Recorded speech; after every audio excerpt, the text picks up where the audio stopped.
I want to tell you about the time where my band was the backing band for HR of the Bad Brains. It was the end of 2018, and my band had just done this tour that was a terrible failure. And we're in LA, we're playing the last show, and the agent comes up to me and he's like, hey, can you play reggae? And we were kind of down and out. I was kind of depressed. And then he's like, do you want to be the backing band for HR of the Bad Brains? And I said, yes.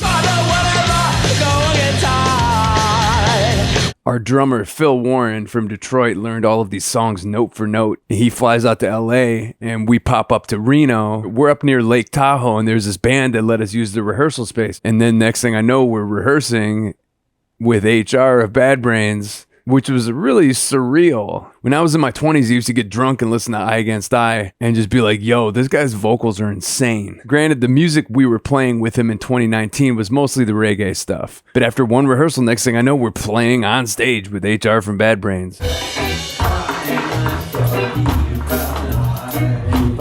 Shooting and rolling, and one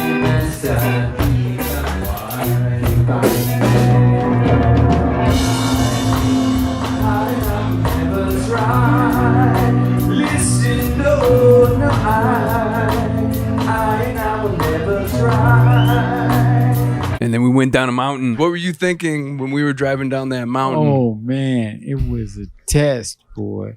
I seen all these mountains and cliffs, and I started praying to the dear Lord. I say, oh, God, don't let this van have an accident. I remember looking over him, and you were holding on to we call it the oh shit bar.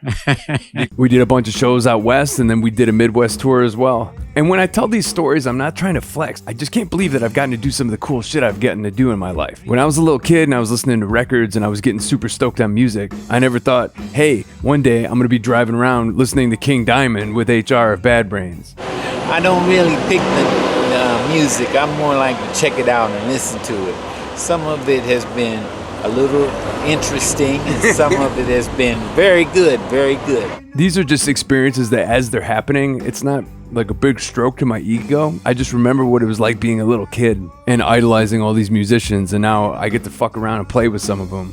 This man right here does the driving. This is Neil, and he plays guitar along with us in Human Rights and also in Downtown Brown, and he sings. Man, he just has so much energy, and he really vocalizes. You can hardly tell it's him because he always seems so well-mannered and so disciplined, but when he gets on that stage, they just cut off, man. They go wild. So that's pretty fucking neat.